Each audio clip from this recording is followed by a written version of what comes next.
Baby, really fucked. Just happy that he fucked up before.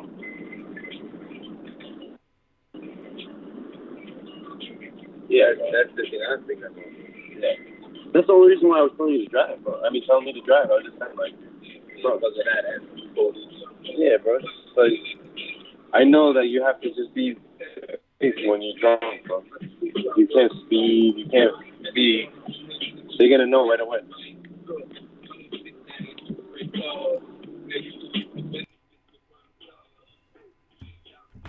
And then I don't know what happens if I'm in the passenger because I'm drunk too. Hey, I'm getting ready to get started here in just a second. I got a guest coming on. I hope you get to hear that. I'm figuring something out real quick to get him in.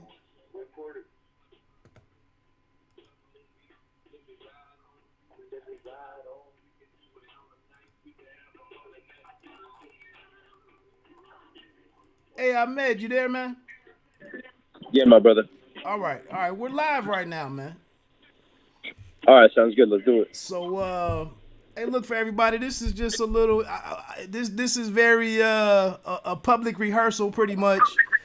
But right now on the phone, I have light heavyweight PBC Premier Boxing Champion light heavyweight Ahmed Elbiali. He's kind enough to give me a little bit of time today, so we're gonna rock real quick.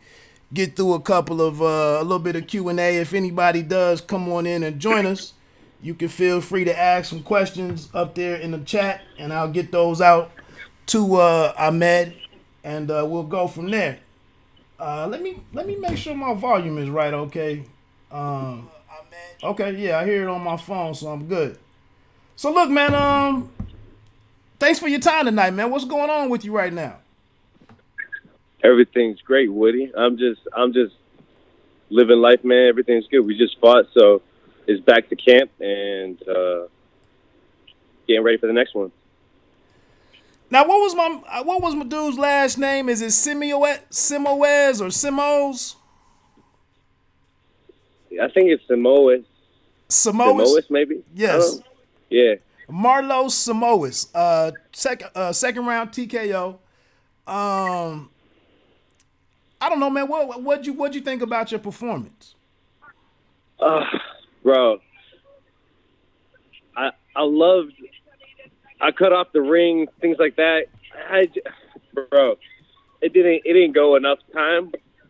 But for the little things that I did, I thought I did what I had to do, man. That's not a guy that I should be in there with for 5, 6, 7 rounds. Why should that? He's not on my level, and if I succumb to that, I just allow myself to get used to something that's not good. So with certain guys, that you have to show your class, and you have to show there's levels to this game. And in the pro game, you can't just win fights anymore. You can't just win. You can't just win. You have to win, and you have to showcase your skills, and you have to outperform, and you have to look good.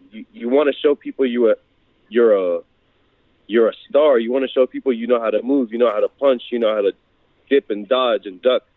So I think I did little things in there that were good. Other things, his style was hard to work on things. I would have loved to throw combination punches that I've been working on, but that'll come with time. And I'm here in Vegas, the best place in the world to be for a fighter, and I'm just getting better every single second in life and in boxing. So what did your opponent show you that kind of made you turn things up a bit and go on and close the show? And what did you see that said go on and get him out of here? And like you said, don't waste time. You can mess around, get some kind of injury or get a cut or something. Well, you see, I didn't think that deep into it at the moment. I think subconsciously, I just have trained myself to understand who I have in front of me because of my experience in boxing. I've been boxing with professionals since I was 16 years old. I've been sparring top professionals more than I've had amateur fights. So certain little things in there, I'm able to read now that I wasn't able to do when I was younger, and it's just getting the aura of a fighter and who he is now at this age, I can just tell what I have in front of me, and I just told myself, hey, stick to who you are, keep your skills on lock, and you're gonna get this guy out of here pretty soon because he's not gonna be able to handle this pressure. And that's exactly what happened. I just stuck to the game plan. I threw 3 jabs and then a right hand and caught him on the jaw, broke his jaw, and that was the end of that night. All right, we just got a little chat, comment in the chat from Eric Rosas. He said, you benefited immensely from the loss that you took. Some fighters get better that way. Appreciate that comment, Eric. If you hang around for a minute, let me know if you have anything else that you want me to get in here for Ahmed. Let me ask you this, man. Speaking of that loss a couple years ago to Pascal, were you personally did Julian Williams win a couple of weeks ago, coming back from his situation with the loss to Charlo, the stoppage to Charlo? Did that serve as any motivation for you and what you're doing with your career? It gave me goosebumps, my brother. I watched it live with my brother here, and bro, we were both really proud of him. And of course, it reminds fighters, whether you're undefeated or you're not undefeated, that this is the fight game, and it doesn't. Look at Jarrett Hurd. Not only was Jarrett Hurd undefeated, but come on, he came into that fight looking like the monster, and in all reality, he is a monster. And because he lost, it doesn't mean he's not a monster. Because I'm a monster and I lost, but he's gonna get better from it, just how Julian Williams did. And that's a part of life, man. That's the beauty of life. That's why we live every day, is to get better. Shit. How have you, that's been a while ago for you now, and we don't have to spend much time on this. No. Bro, that was I would say Jean Pascal is someone I respect, and he's a world champion. He is someone that I believe I can beat every time we fight. But I also believe that night I was meant to lose that fight 10 times out of 10. It was in my destiny to lose, because that fight put me through a lot of shit, and I understood a lot of things about life in general and who I am as a person because of that fight. And I'm beyond blessed to have gone through that experience, because that fight has made me a winner. That fight has made me a champion. I'm a champion without his belt to hold his pants up. That's all I am. But in my heart, I know I'm a champion, and I know I'm going to be a champion according to the people very soon. But I just need to keep enhancing my skills and juicing it up, man. Just got to keep juicing myself up mentally. Right. Throw that disclaimer out there on the juicing. Hey, bro, mentally, in every positive way, of course. Not that type of juice, but that good orange juice. Right. Was there anything in leading up to that fight? Going back and reflecting on it, is it anything in training camp, anything that kind of contributed to the performance that night? In retrospect, two things. Two things I would say. If you fail to prepare, then you're preparing to fail. That's number one. And number two is just always being humble to the sport of boxing. Never getting over your head at whatever level you're on. Okay. Coming back from that, now you find yourself on I believe right now you're on a three knockout, a streak of 3 knockouts to get back righting the ship and going in the right direction. What would you say, what would you credit that to?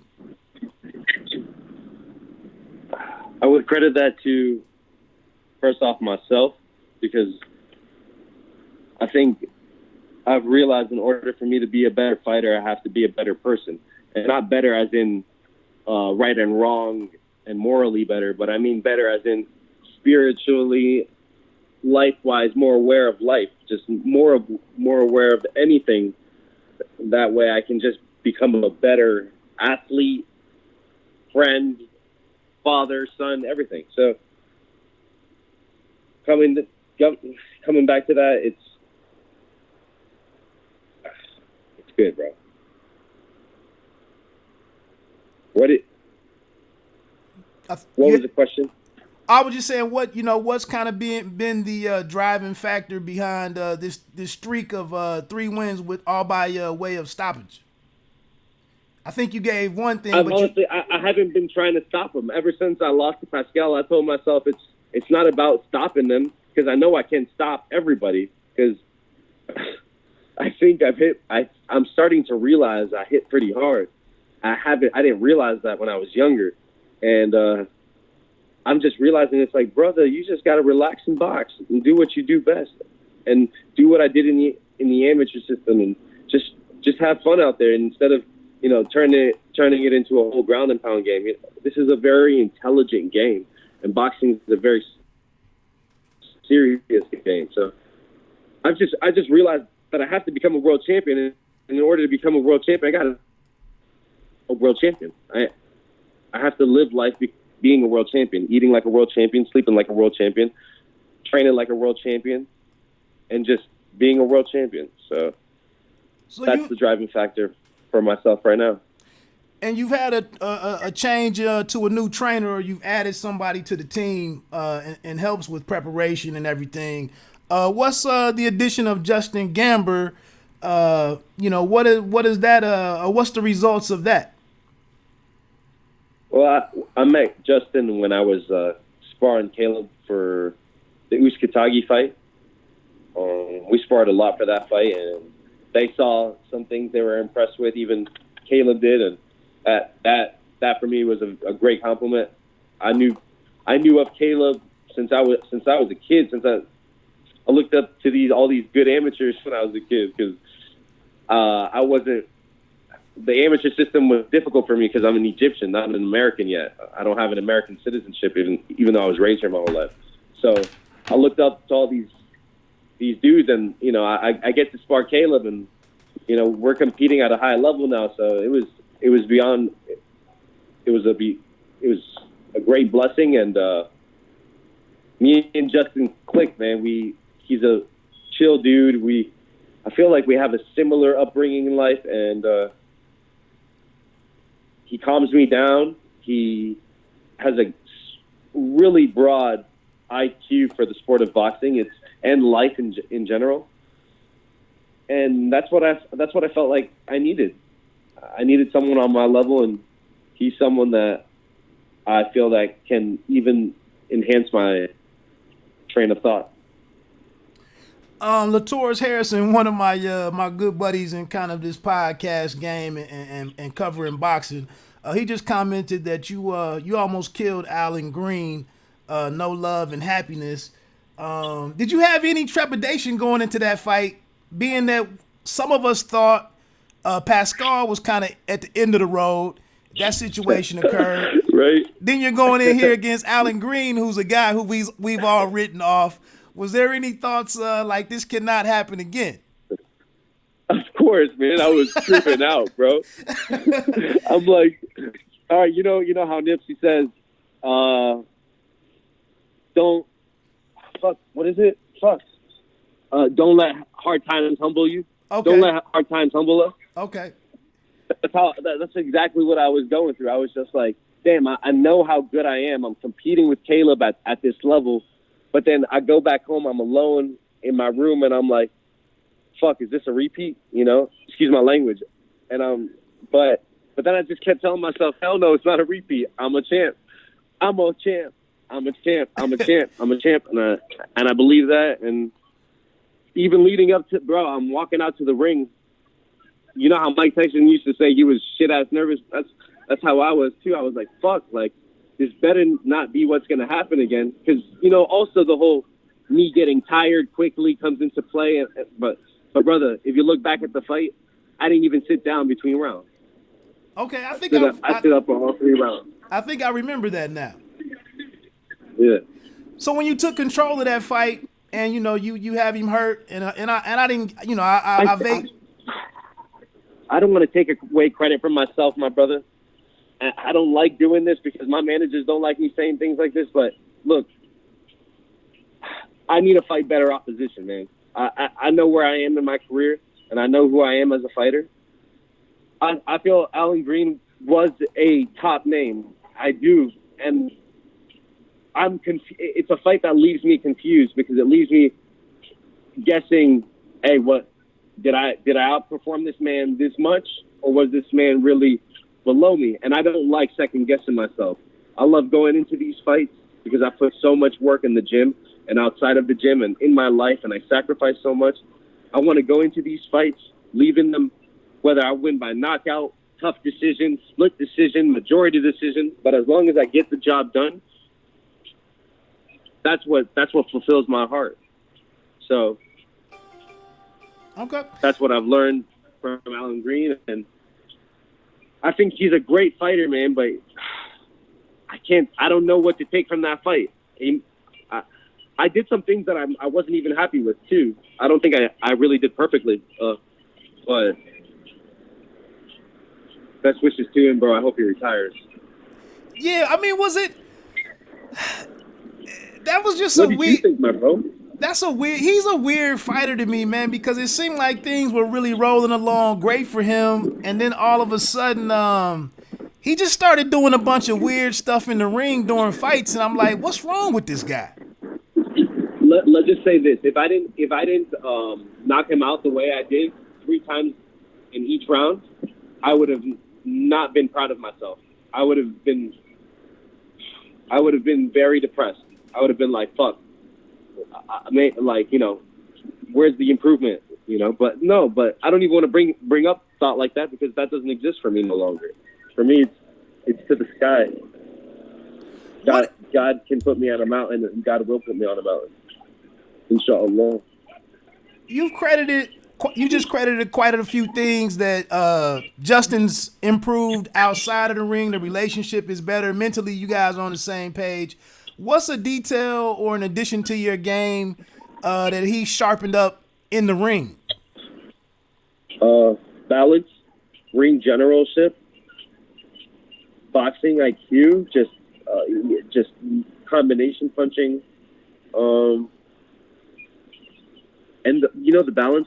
Because, dude, I know how to move my head. If you see me spar, you'll say like, "Damn, this fool could really box," and I don't get to show that in fights because most of my opponents, bro, back up by the time before the bell's ringing, you can tell they're already backing up. So it's hard for me to showcase that in a pro fight, especially with 10-ounce gloves on. But you see me spar in the gym, you'll say differently. You'll say, wow, this boy could put pressure, but he could also move his feet. He can move his head. So, but what Justin's allowing me to do, he's allowing me to not have to move my feet and head when I don't need to.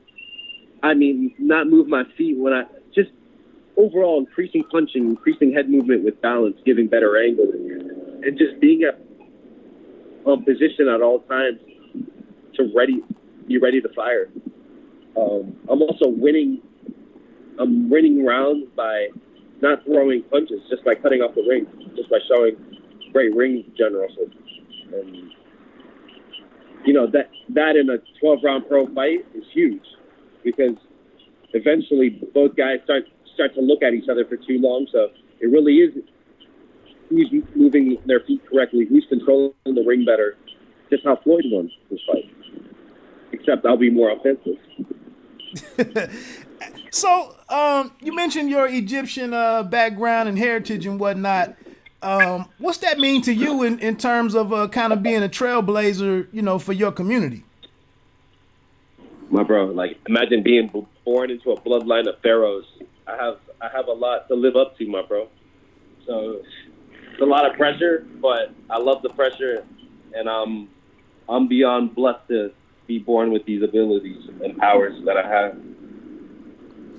Is this kind of new? I mean, we don't look at. I think in general, most of us out here in the world of professional sports and whatnot, we very rarely in all of the different international competitions out there.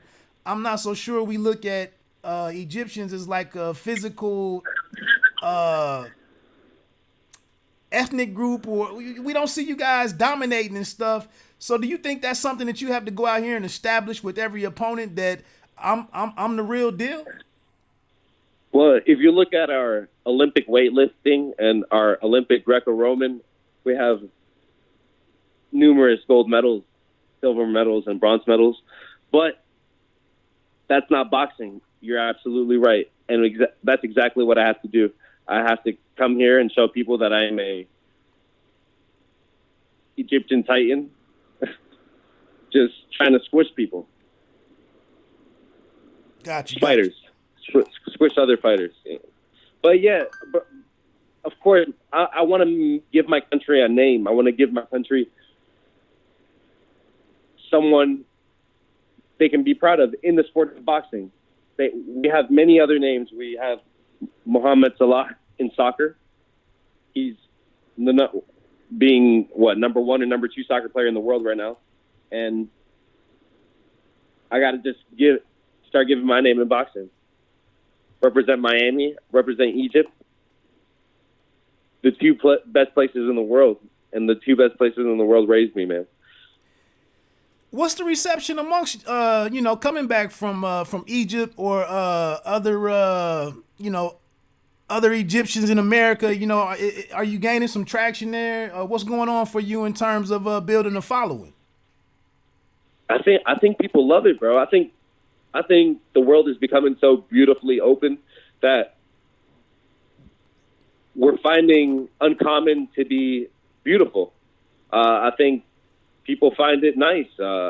And I don't pay attention to negativity, my brother. Like, that, if that exists, it exists. But, it doesn't exist in my eyes. So I only see the good things in people, and I've only seen good things.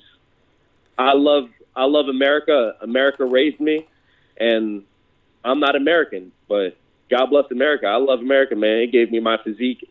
It gave me my intelligence and knowledge, and my opportunity, my golden ticket to become a great boxer, a world champion. I've actually had Caleb Plant on the podcast, I believe at least once, maybe twice, but me and him got into some of the things with the stereotypes that he gets. So are there any things that you guys who are kind of minorities in this world of boxing in terms of, is it any inside jokes that you guys shared, during the sparring that you guys got into?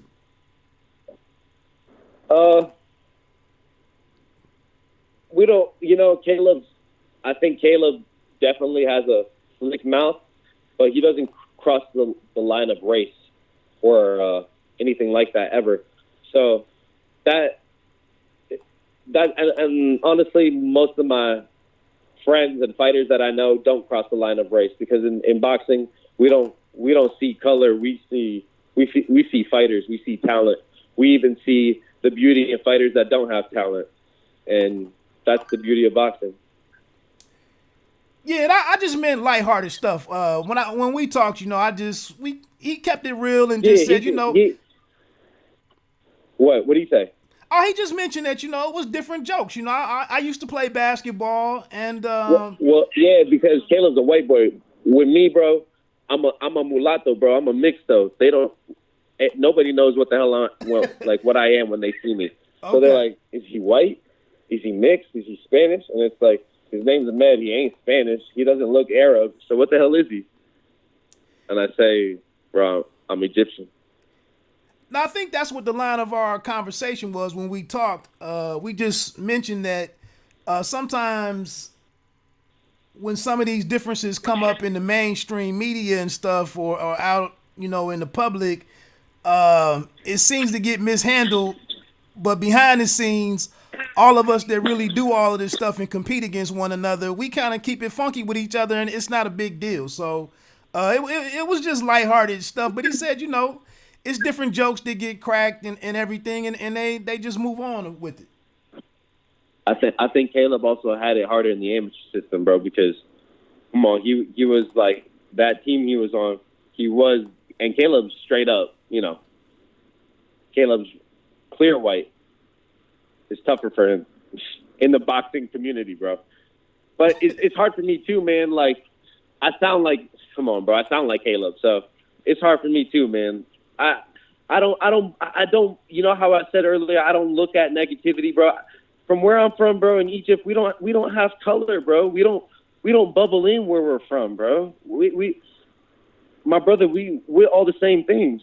We don't have color, man. So in the United States, that's how it is, and I don't get it, but it is what it is, man. I got cousins that are darker than me, and then I got cousins that got light hair and light eyes, and we all have dinner together. Like we don't see color, bro. So Yeah. so I guess I just don't pay attention to it in boxing, and when I do get that vibe, you know, I'm the type of dude that I like to kill it with kindness, bro. I'll give a man a hug if I see he's being too hard on himself. I'll be like, you know what, man, come here, let me give you some love. Give him a kiss on the neck, say, hey, this is some, you know, so we soften people up, man. We all men, but we all need, you know, to soften up sometimes. You know what I mean? Right. No homo, of course. Well, let's get to this, man. What's next? You just said you thought I was out when you saw my number, giving you a call and whatnot, maybe coming with the, you know, laying out some new fights for you or whatever. But you're on this 3 knockout streak. You're ready to step it up. It seems like the confidence back. You just saw real life play out with Julian Williams. How do you get up in here in these rankings, man? In the you know, in the sanctioning bodies. What's the approach? You know, the realistic approach, man. I don't want to just say, you know, I'll fight every world champion. I'll fight. Of course, I would love that, but that's not going to happen because that doesn't happen in boxing. It's wait your turn. So, the realistic approach, I'd love to fight someone in the top 15 of any of the sanctioning bodies, and just start making a name for myself there. That way, it's a credible opponent and a match that will heighten my level of performance to the next level, because that's how you get better in boxing. You get better in boxing professional fight after professional fight. It doesn't matter how many years, doesn't matter how good of an amateur you were, because Loma lost his second fight. He understood that in the pro ranks, it's fight by fight experience. And that's what I'm understanding too. So it's fight by fight, and the better the opposition, the better the fight, the more experience, the better the skills. The next fight's going to be even better. Have you been, you know, have they floated any names out to you so far? I mean, I know you're just coming off of the victory this past weekend and whatnot, but are there any names on the board for you to start taking a look at? The 3 top names they mentioned was Sullivan Barrera, which is a half brother, and then they mentioned Badu Jack, which is a full brother, and then they mentioned Jean Pascal, which is the enemy brother. But, bro, I don't care about my past. I know I could beat Jean Pascal. If he comes, he comes. But I just want to establish a name, and if it's moving on, it's moving on. So whoever it is, I'm ready. And if my brothers would like to get into a boxing match with me, it would be an honor to share the ring with them, because at the end of the day, this is a sport. It's boxing. It's a serious business, but it's what we love to do. And why not share a moment loving doing it with a good friend of yours, you know? What's the difference in the Miami boxing scene versus Las Vegas? In Las Vegas, you pretty much get into a sparring fight every 3 times a week. In Miami, you pretty much get into a sparring fight maybe once a month. You know what I mean? Like, sparring sessions in Vegas are legit, real work sparring sessions. You're sparring with intelligent fighters that are cracking, and they are coming to showcase their skills in front of everybody in every gym. Whereas in Miami, yet the level of the opposition isn't as high and isn't as serious, because the city is not a serious city. It's a very relaxed city, beautiful people, and you get stuck on the beauty and superficialness of life. Whereas in Vegas, it's all work. It's all work all the time.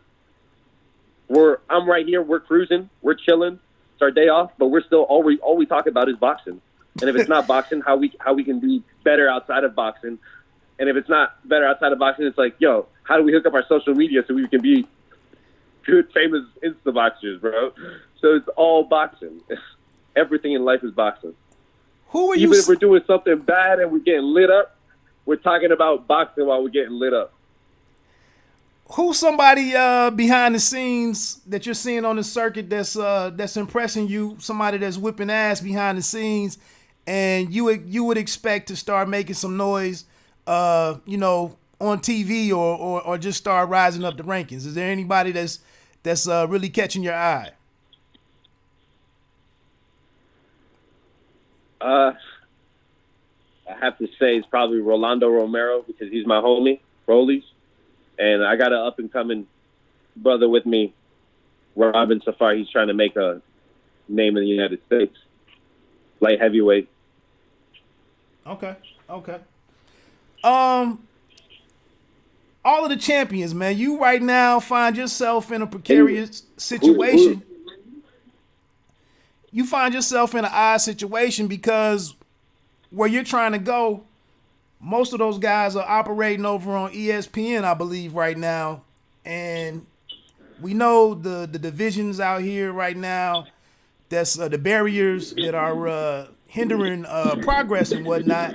So what's your outlook on, once you get through working up the rankings, what's your outlook on getting into that championship level if these barriers continue to be in the way?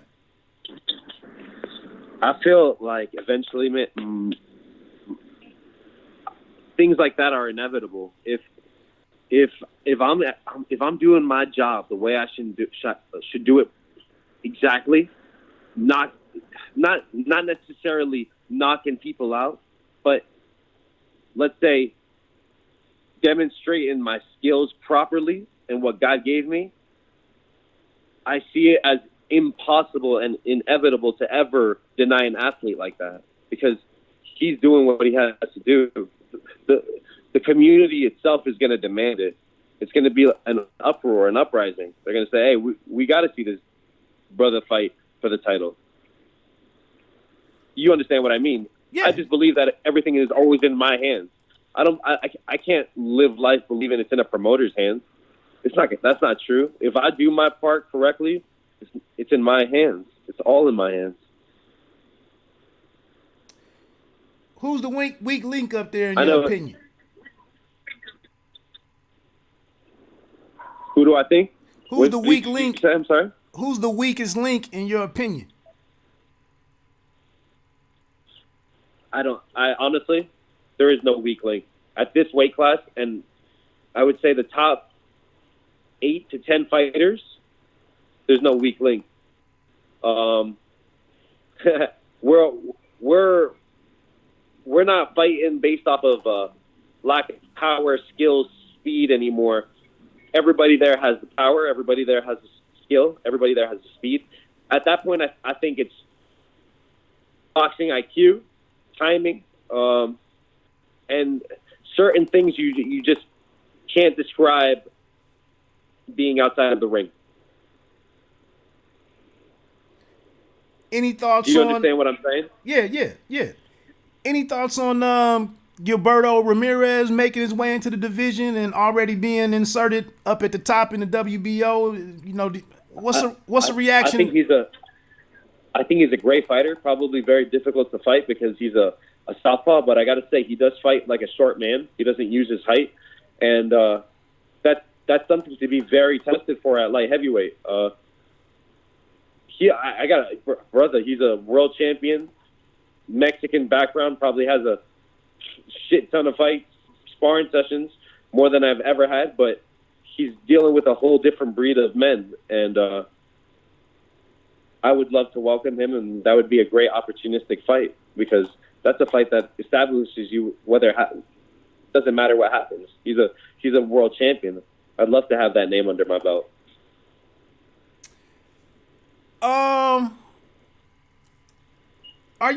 Since you mentioned Caleb Plant, this fight with Mike Lee seems kind of odd. Him coming down from light heavyweight to make this fight, it's a interesting clash in styles. What's your thoughts on that matchup? I think Caleb stops him in 10 rounds or less. Yeah, that's that's pretty much how I see that one. Yeah. Yes. I honestly say quicker, but I say 10 rounds because of the realism of a pro fight and how Caleb fights.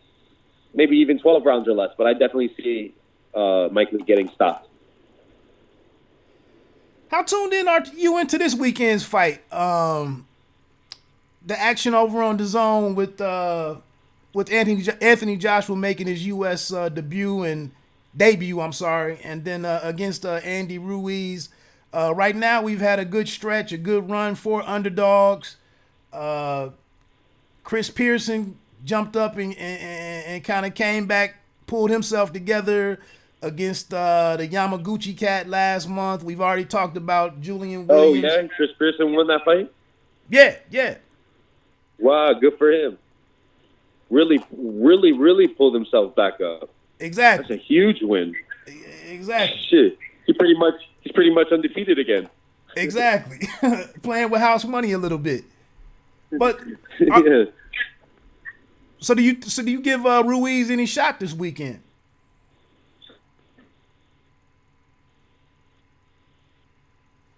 Absolutely. He's a fighter raised in America, so he has that American fighting culture, especially since he's Mexican American, And brother, that boy's cracking. He's really cracking. He's a little short and he's a little short armed, but hey, Joshua fights short too. He's just tall, but he crouches in and he likes to fight inside. We're also going to get a shot to see Buatsi. I haven't really gotten eyes on him just yet, at least not. I haven't sat and watched the fight beginning to end, but that's somebody that's in your division, I believe. Yeah, he's number 9 in the IBF right now. So will you be? Yeah. Will you be looking I'd to love see to, how but he's these British looking? fighters ain't gonna fight us, bro. Say again? Yeah, I'd love to, but I said I would love to, but these British fighters don't fight us. Do you think this is kind of a changing point where we could see a little bit more action between the two? I would love, of course. Like, Buatsi, Anthony Yard, these are all guys that make great fights. And, we're the same age. So it makes, it's opportunistic fights. These are fights that can establish your career and, you can still have a name for yourself, but we're in the prime of our malehood. So, hey, we put on great shows, man. And that's a fight that I feel like, that that'd be a fun fight, man. Real fun. Leave you smiling. It'll leave me smiling every round. Okay. Hey, well, look, man, again, I appreciate your time tonight. This is kind of the first, my first live stream that I've been able to do with a guest and something that I want to add to my content. So I really appreciate you setting aside some time and knocking this out with me. When do you expect? Absolutely, brother. Thank you for having me. When do you expect to make your way back, for your next date? We're hopefully in August, God willing. In August. Yeah. Anything else? I mean, there's a couple of dudes in the live chat. If anybody has a question that you'd like to ask to Elbiali, please go ahead and hit that up in the live chat. I'll get that out there. Other than that, man, anything else that you'd like for fight fans to know about what to expect, maybe for your next year?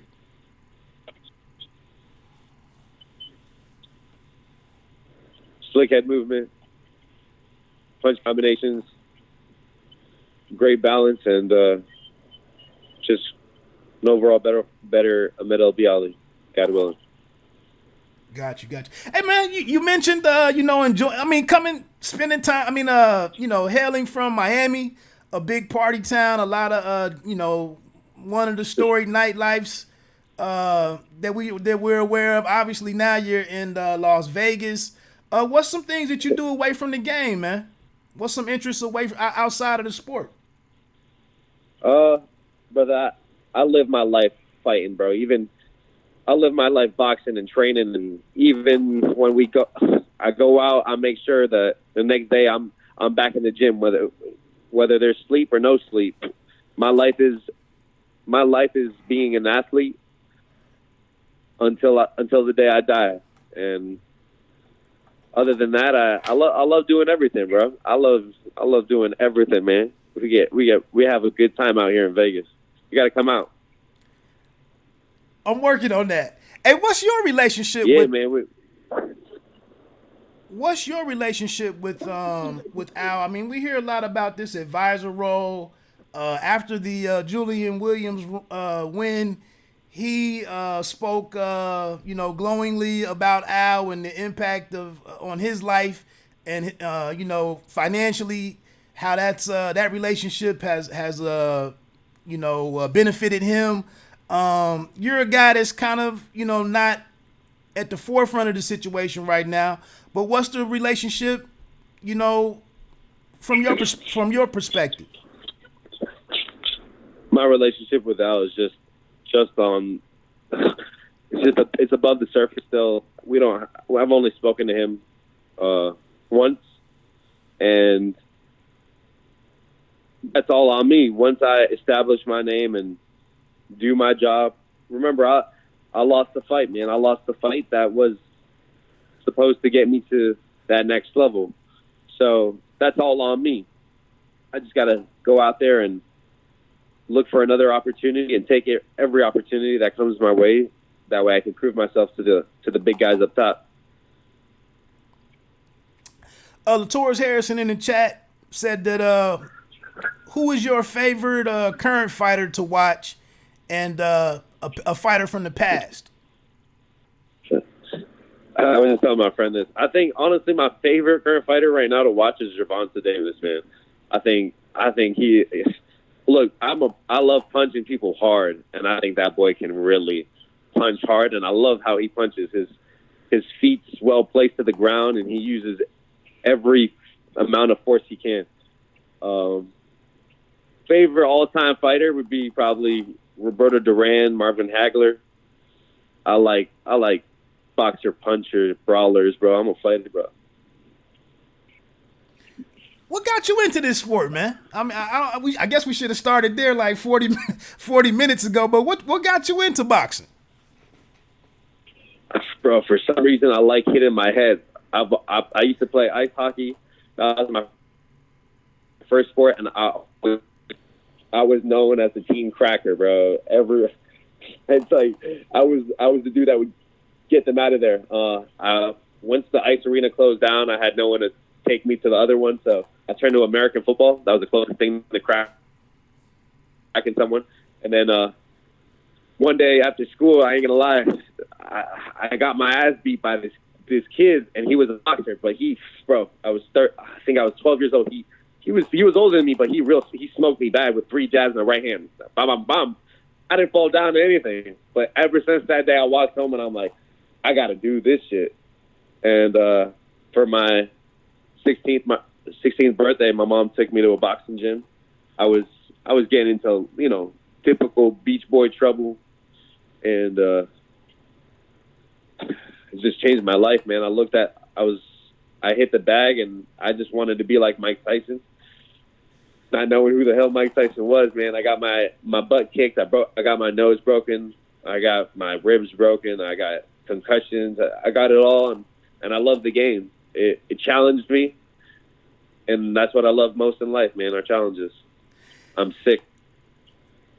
Now, being down there in Florida, huge high school, college football area, you said American football, you talking about with the pigskin, right? Yeah. I actually got a Louisville invite. I just didn't commit, man. I honestly, at the time, I had a girl, and I thought I was gonna be with this chick, bro. But and honestly, you know what it is too. I played ball, and in South Florida, brother, I'm 6 feet, and when I played ball, I was about 6 feet, 220, 225. I actually started boxing at super heavyweight, and I was still so small compared to my brothers, bro. My homie, I played on a Dr. Michael Kropp Senior High School football team of '08. There was 11 defensive starters. 10 of them were D1 scholarships. The only one that didn't get one was me. I was a junior at the time, but I wasn't, bro. I was nowhere near these boys. I was just a hustler. I worked hard. I banged. And my coaches loved me, man. So when did it really occur to you? I was always fighting my teammates, bro. They always knew me as the boxer. I was the old. They get in my face because they were so much bigger than me, and I started swinging on them. I think they loved it, bro. They didn't realize they loved it because they fight me back. But I think in their hearts they're like, "Yo, I love him, man, bro. He's always fighting." Any former teammate make it to the NFL? Etienne Sabino, he played some ball. I got 2 went to Ohio State. None went to the NFL, my bro. Okay. All right, man. Well, look, that's a whole different level on its own, huh? Hey, well, look, man. Like I said, I appreciate your time, man. Thanks for playing along with me, and this will be out here. This will be out here on YouTube. I really enjoyed the conversation and getting to know you, and I will tip my cap to you, man. It's a good thing to see you make it back. Like I said, I tuned into that night. I had been watching your journey in this thing, and when the fight started going sideways for you, man, I didn't kind of understand what was going on. But like I said, I don't on my boxing talk.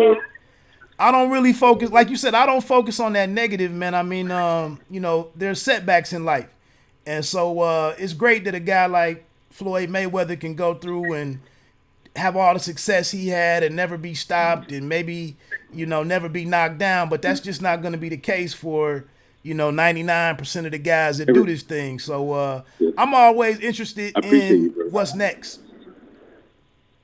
I appreciate you, brother. It was a tough loss, man. Even if you know the whole background, bro, I lost in my hometown as the main event for the first time in front of everybody, bro. It was pretty rough on me, but it was also, I laugh at it now, and hey, man, it's a part of life, brother. It's YOLO. It's also a great experience. I don't know why I think it's a great experience, because am I allowed to curse on this podcast? Yeah, man. I mean, you do what you got to do. So I had this phase after the fight. I'd have like a Tourette syndrome. I'd just be driving or be with my chick or be at home, and I'd just say fuck, bro. I'd say fuck all the time for no reason. Everywhere, in restaurants, hotels, weddings, birthday parties, around kids. I just remember that I lost. Just say fuck. Like, I'm over it, and it's off to bigger and better things. And I appreciate you for having me, brother. This is I pray for your success, and nice to meet a friend like you. Thanks. Yeah, and just, that's why, I sit back, man, and I watch some of the commentary in forums, some of the stuff that's said on social media, and guys like me sitting on the couch, writing about boxing and talking about this stuff. I've never been comfortable, man, calling guys bums, trash, like none of that. I mean, I go to a lot of club shows, man, and I see guys with a record 7-35. Going there and they're there for one reason, and I see these guys get obliterated, man, and I'm just like, I don't know how you guys do this stuff. So I always keep respect first, and when I'm talking about you guys. But hey, man, I'm gonna let you get to your day. We need them too, bro. That's all I was gonna say. We need them too. We need the man that's gonna fight us. Exactly. Hey, well, man, let me get on off of here. Like I said, man, hopefully, I'll keep monitoring the situation. And once you get an opponent named, maybe you'll come back and we can do this again. All right. Awesome, my brother. Thank you, bro. Thank you for having me, and we'll talk soon, my bro. All right, man. Take care. All right. I would. All right. Peace, brother. Hey, look, so for everybody that tuned in, or the one or two people that tuned in, like I said, man, it's just this was kind of a test run, a last minute thing. It was another kid that I was supposed to have on tonight. Another kid that's cutting his teeth right now on the undercards of various PBC shows. But I think he was only going for his. I think he's 3-0. A cat named Omar Juarez. But we were supposed to talk tonight, and I guess he's sparring. So that didn't happen. And I may be on here tomorrow with Jessica McCaskill. I don't know if that's going to happen or not. But Sis had a hell of a fight. What was that, last week or whatever it was on the Devin Haney card on the Zone. She went home as a unified super lightweight champion. And I'm hoping to speak to her tomorrow. But it's kind of challenging to talk to fighters after fights. And then it's almost equally challenging to talk to them before fights. So I'm just always grateful. Like I said, man, I'm more of a writer. I really don't care to sit on here and run my mouth and do this side of things. I prefer to sit here with my keyboard and do what I do. But I do love the opportunity, man, to talk about, to get fighters on and ask the questions that I like to ask and the stuff that I want to know about fighters and their preparation, their lifestyles. Like you just heard with my man mentioning the emotional stuff that he went through in losing a fight, and like I think that's the real great stuff of boxing, in my opinion. But that's just me. Latoris, man, I appreciate you for rocking out with the show and all of the support all of the time. I knew I was gonna trip up on something with along the subject matter that you know about, but I don't know it on that level, so I just tried to get it out there real quick. But anyway, man, let me get on off here. Like I said, I don't know if that Jessica McCaskill interview will happen tomorrow or not. A monumental fight, I guess, tomorrow night on the Zone, with it marking the first fight for Anthony Joshua. I'm sure you've been keeping up with the footage. I mean, the coverage this week in terms of the press conference, the weigh-in. There's some flack out there right now for the belt situation with Joshua handing the belts over to Ruiz. I heard on the way home before I went on live with this that Joshua intended to hand the belts to somebody else, and it just ended up being a debacle. But I think one thing, and I might have mentioned that this morning on my morning wood, Joshua mentioned that he's only a champion until like midnight tonight, and tomorrow he has to go win the belts all over again. It's not so much about defending them. Right now the belts are kind of in limbo. That either man could really take them home. So what I chalked it up to was maybe it was kind of a weird way that he needed to convince himself that it's an opportunity. There is a likelihood out there that he could go in there tomorrow and lose those belts. So maybe like I said, I think I did say that this morning, that symbolically handing them over to him was a way to get himself psyched up for the job before him. I don't know, man. I'm just spitballing, but I think as American fight fans, we expect fighters to conduct themselves in a very aggressive manner. And I've said this before, I've been more impressed with the guys who can just flip that switch and be the beast that they need to be. Some of the guys that talk all of that stuff all fight week and need to psych themselves up and need to be real disrespectful and need to say a lot of stuff for shock value and all of that stuff. I mean, I respect that if that's the way that you need to go and get into your get into fight mode and get into your character and whatnot. I mentioned that with Junior Fa, who's a heavyweight that I had the opportunity to interview before, and he's a lighthearted guy coming from New Zealand, I believe, and he said that works for him, keeping it laughing and whatnot. The one thing I say, and I'll get ready to get off of here because I'm getting ready to go get me something to eat. I thought in that exchange and in the press conference, I thought I thought it was a chance for Andy Ruiz to kind of sell himself a little bit and do some business for himself. And I think by kind of being deferential to Anthony Joshua, the handshake and all of that, I I think Joshua's still a guy who's thinking things out and who has somewhat of a cerebral approach in the ring. And maybe he's a guy where you can get off of his square a little bit with a little with some trash talk, or with not allowing him to feel comfortable. So, but Andy Ruiz is obviously comfortable in his skin, and he's going into this the way that he wants to do it, and I guess I gotta respect that. But again, I thought he would have tried to get under.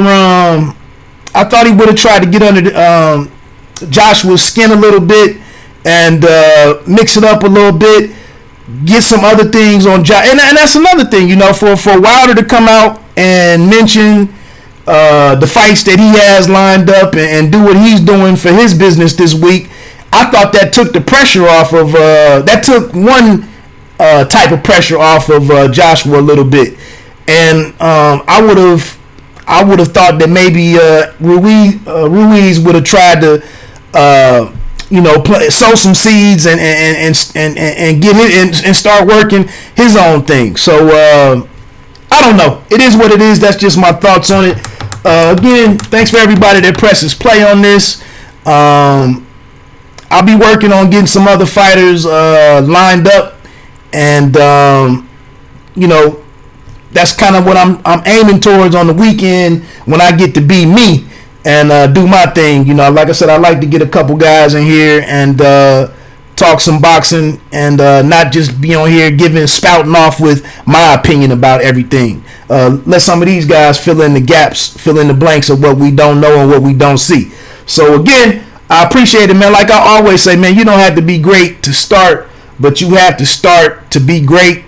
And I hope that check me out over at bitedownboxing.com, womenofboxing.com, roundbyroundboxing.com.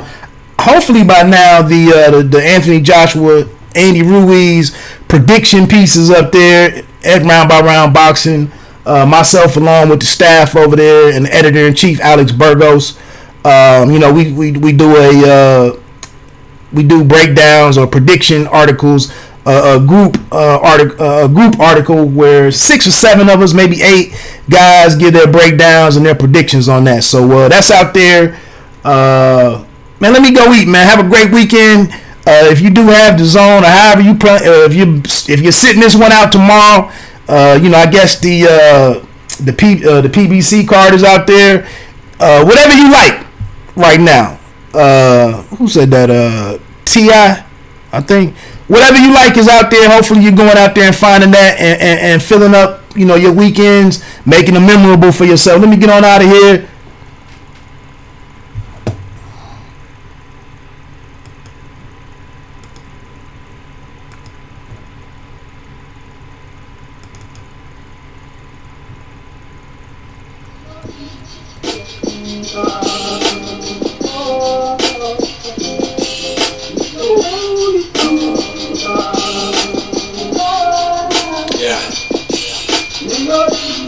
One song,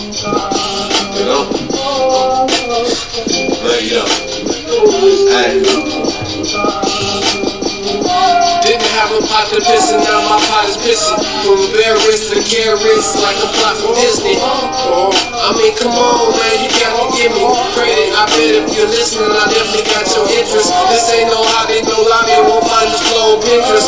My flow is relentless like I done overlent it. My records keep spinning like I done overspent them. My content's subject on budget, so I don't overspend it. Stuck just in one dimension, I'm just the one to mention. Got the bars of a star playing my position. It ain't a game, but a nigga winning. 2 cents for the rent, I'm trying to put my 10 in. Graduate, no debate, that I'm in attendance. Summa cum laude, be on by day. Jury of my peers, most fear some hate. Jury of my peers, most times seem fake. Mama said you been shining, you just got some diamonds. Without hate, what's love? So just never mind it. Been at this shit a long time like a minor. I forgot, man. The city took I'm from Dayton, Ohio, and the city got beat up this week, man, with some tornadoes. And I'm getting ready to drive over on the other side of town, man, and take a look at it firsthand. And this artist right here is a cat named Peter Prophet with an album out. I believe it's on Google Play. The album is called Half Boot. I'm just giving the brother some love and putting his content out there, man. So let him close this out. And the name of the song is called The GOAT or Goat Talk. So it's kind of apropos in terms of boxing. And I won't kill you boys with this bag in the way. Transport backpack with the pounds in it. Get the money, go spread around with your browns, nigga. I just going like the goal is going. Never took a class, I just know I know it. I just know I know it. I know I know it.